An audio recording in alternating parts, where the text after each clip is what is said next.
Lucy was born into a wealthy and socially prominent family, the only child of a powerful real estate mogul. Her childhood was marked by privilege, including elite private schooling, equestrian training, and debutante balls. From an early age, Lucy was groomed to maintain a flawless public image, something her parents, particularly her demanding father Theodore and image-conscious mother Evelyn, heavily emphasized. However, behind this seemingly ideal life was a lack of genuine emotional support. Her parents' focus on appearances and achievement left Lucy feeling emotionally isolated. Despite this emotional void at home, Lucy excelled academically, especially in art history, finding temporary refuge in her intellectual pursuits. She was admitted into an Ivy League university, where she performed well academically but continued to struggle socially and emotionally. The intense pressure to uphold her family's reputation made it difficult for her to explore and express her true self. This led to a string of unstable romantic relationships, marked by her craving for attention and excitement rather than stability. Beneath her polished and sophisticated exterior, Lucy battled deep-rooted insecurities and a constant desire to feel seen, valued, and loved. Her early environment, while materially abundant, instilled in her a pattern of emotional detachment, performative relationships, and a hollow search for affirmation, core issues that would later impact her engagement to Finn and contribute to the central tragedy of the story. At first glance, Lucy Stevens and Finn Carter appear to be the ideal couple. Lucy, elegant, cultured, and from prestigious background, met Finn, a charming and ambitious architect from a modest upbringing, at a charity gala in New York. Their relationship blossomed quickly, fueled by mutual attraction and the allure of each other's world. Finn admired Lucy's grace and status, while Lucy was drawn to Finn's passion, warmth, and grounded nature, traits that sharply contrasted with the cold, calculated environment she was raised in. However, beneath this romantic veneer, cracks began to form early in their relationship. Lucy, carrying the emotional scars from her upbringing, had difficulty forming deep emotional connections. She often withheld her feelings or masked them with perfectionism and control. Finn, on the other hand, was expressive and open, hoping for emotional intimacy and shared vulnerability. Over time, this mismatch in emotional expression led to frequent miscommunications and unmet needs. As their relationship progressed, Lucy's desire to maintain a picture-perfect image, especially under the scrutiny of her family, clashed with Finn's yearning for authenticity. She often micromanaged social events, criticized Finn's lack of polish, and sometimes subtly undermined his confidence in elite social circles. Finn, who initially tried to adapt, began to feel emasculated and resentful. He was proud of his accomplishments, but constantly felt overshadowed by Lucy's wealth and her family's overbearing presence. Money and power further deepened the divide. Lucy often covered expenses without discussing it, seeing it as normal, but Finn saw it as a subtle reminder of his lower status. The dynamic bred insecurity in him and frustration in her. He felt judged and patronized, while she felt unappreciated and burdened by expectations he never agreed to.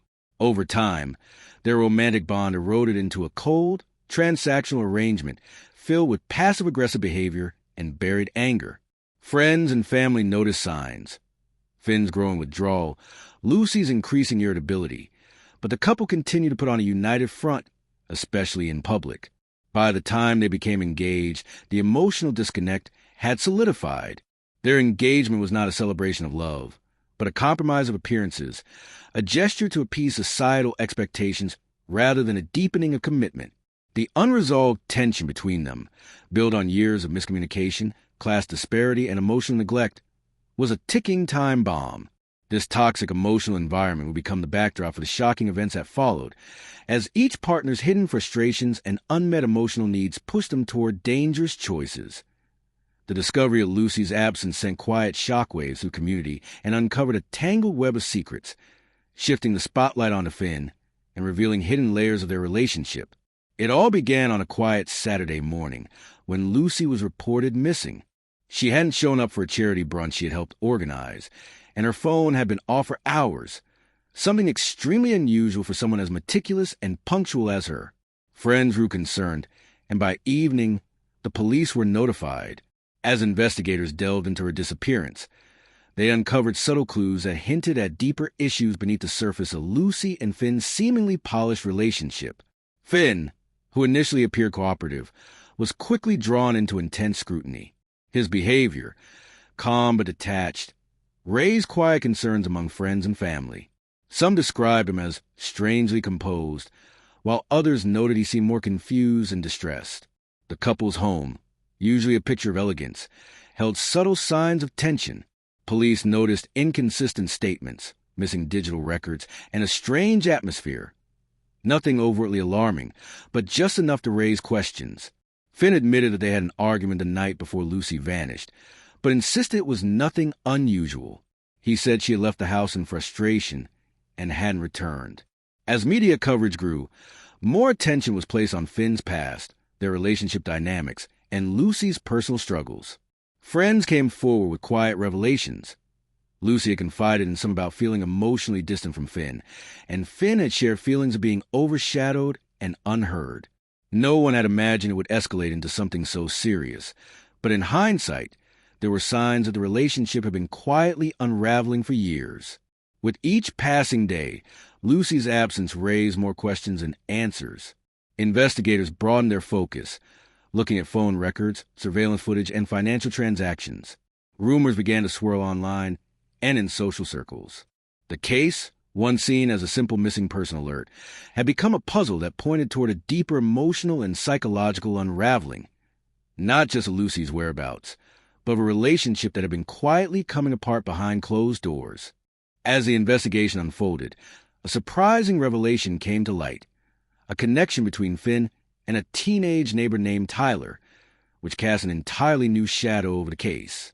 While police continued searching for clues about Lucy's disappearance, they began questioning neighbors and combing through phone records and digital communications. One name kept surfacing: Tyler, a 17-year-old high school student who lived just 2 houses down from Finn and Lucy. Tyler was known around the neighborhood as a polite and quiet teenager, often seen helping elderly neighbors with chores or walking his dog in the evenings. But when detectives discovered that Tyler and Lucy had exchanged several late-night text messages over the past few months, curiosity turned into concern. The messages, some innocuous, others more personal, hinted at a growing friendship that may have blurred boundaries. Digging deeper, investigators learned that Lucy had been mentoring Tyler with his schoolwork and even confiding in him about her marital struggles. This mentorship, which seemed harmless on the surface, may have evolved into a more emotionally complicated relationship. Tyler, in interviews, seemed nervous and at times evasive. He described Lucy as kind and understanding, but when pressed, admitted that they had spent time together when Finn wasn't around, watching movies, talking, and even going on walks late at night. Then came a turning point. A neighbor's home security camera had recorded Tyler visiting the house the night before Lucy's disappearance. According to the footage, he entered through the back door around 10:30 p.m. and didn't leave until nearly 2 a.m. When confronted with this timeline, Tyler initially claimed he was dropping off a book Lucy had lent him, but his story didn't quite match the timestamps or the length of his stay. The police were now looking at a scenario far more complicated than a missing person case. The involvement of a minor, possible emotional entanglements, and secret late-night visits added layers of intrigue and suspicion. Finn, when informed of Tyler's presence at night, reacted with visible surprise and confusion. He insisted he hadn't known about any private meetings between his wife and their teenage neighbor. This new angle shifted the investigation's focus dramatically. What had started as a missing persons case involving a married couple now involved a possible secret relationship, blurred lines of trust, and a growing list of unanswered questions. As investigators pieced together these new developments, one thing became clear: Lucy's disappearance was just the surface of a much deeper and more personal mystery. Authorities uncovered a shocking digital trail. Lucy and Tyler had exchanged hundreds of text messages, some containing romantic and suggestive undertones. This discovery transformed the nature of the investigation and left both families stunned. As investigators delved into Lucy's phone records and social media accounts, they stumbled upon a digital treasure trove of communication between her and 17-year-old Tyler. What initially appeared to be casual, neighborly conversations quickly escalated into something far more intimate. Over a span of several months, Lucy and Tyler had exchanged over 400 text messages, and the content of many raised immediate concerns. The messages started off friendly and supportive. Lucy would ask about Tyler's school, encourage him during exams, and offer advice about his future.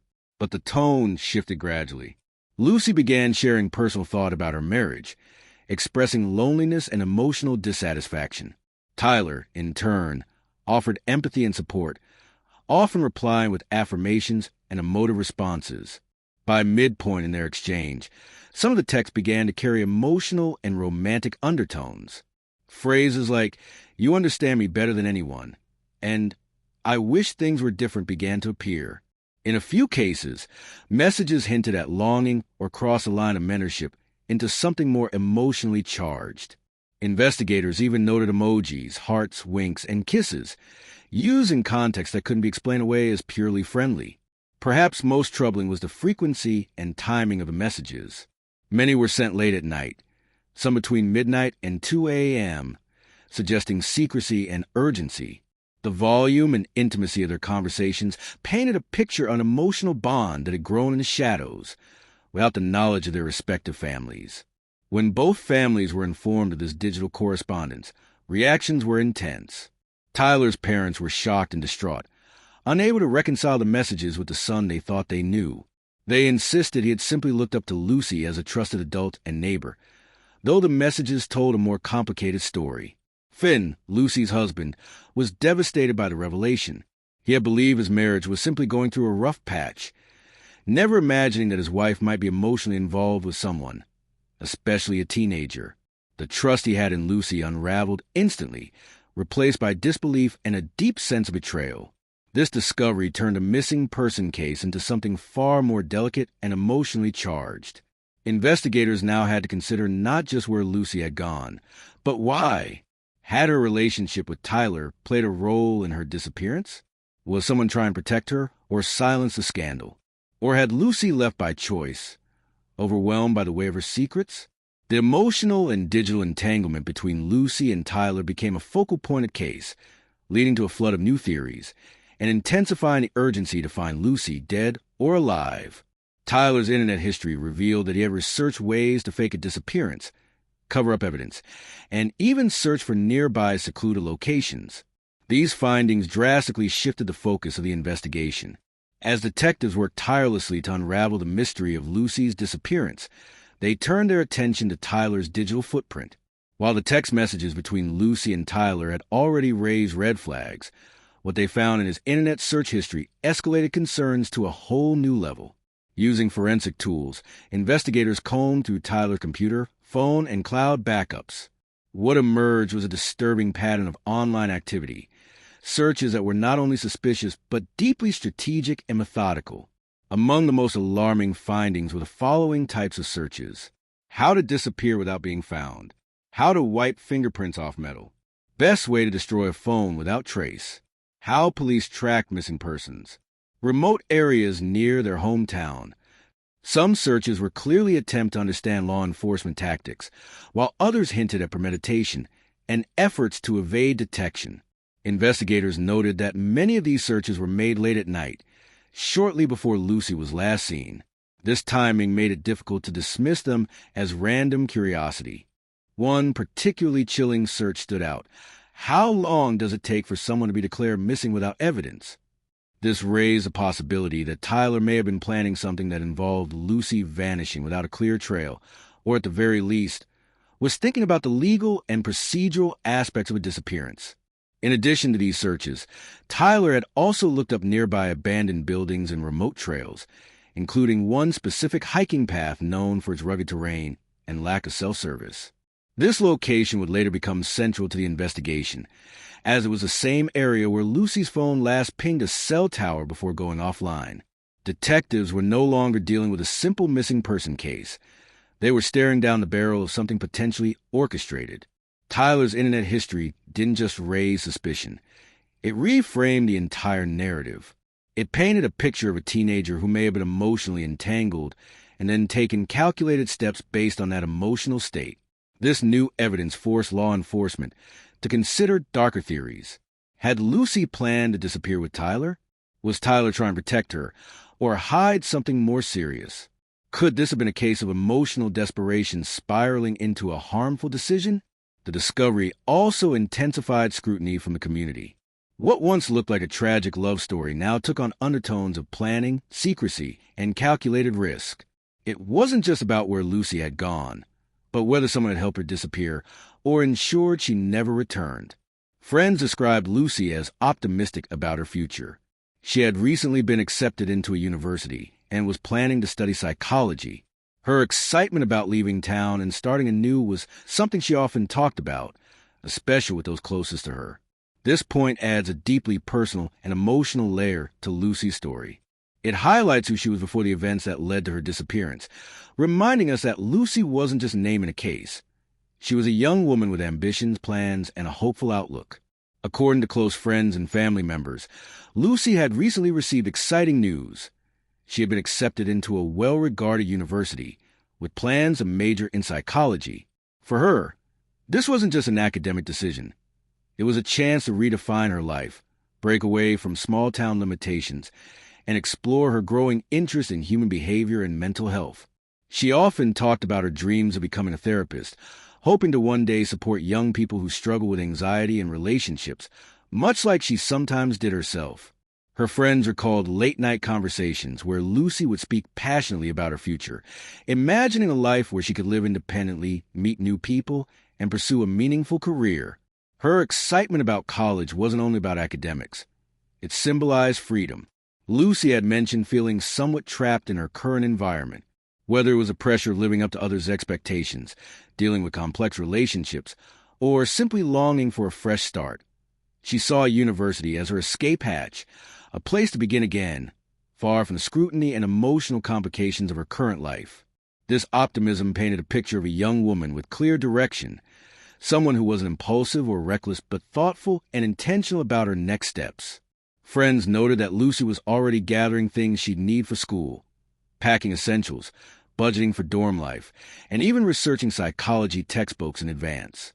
That context made her sudden disappearance even more alarming and confusing. It raised crucial questions. Why would someone so eager to start a new chapter simply vanish? Could her plans have created conflict with someone close to her, possibly even Tyler? Did her dreams of moving on and leaving town threaten someone who didn't want to be left behind? The fact that Lucy was hopeful, forward-looking, and planning a positive future made it increasingly difficult to believe she would simply walk away without telling anyone. This part of her story served as a stark contrast to the theories of voluntary disappearance and hinted that something unexpected or externally driven had disrupted her path. The user aims to create a comprehensive, detailed narration that covers the entire true crime story from start to finish. The script is meant to be engaging, holding the audience's attention throughout the hour-long video. The narration style means the script will be written as a storyteller's voice guiding viewers through the case. This style typically involves a mixture of factual information, background context, emotional insights, and sometimes quotes or imagined dialogue to make the story more vivid and immersive. The case itself, wife swap fantasy turned to obsession and murder, suggests a complex story involving personal relationships, emotional entanglements, and a tragic ending. The script would likely include detailed accounts of the people involved, their motives, the sequence of events, and the aftermath.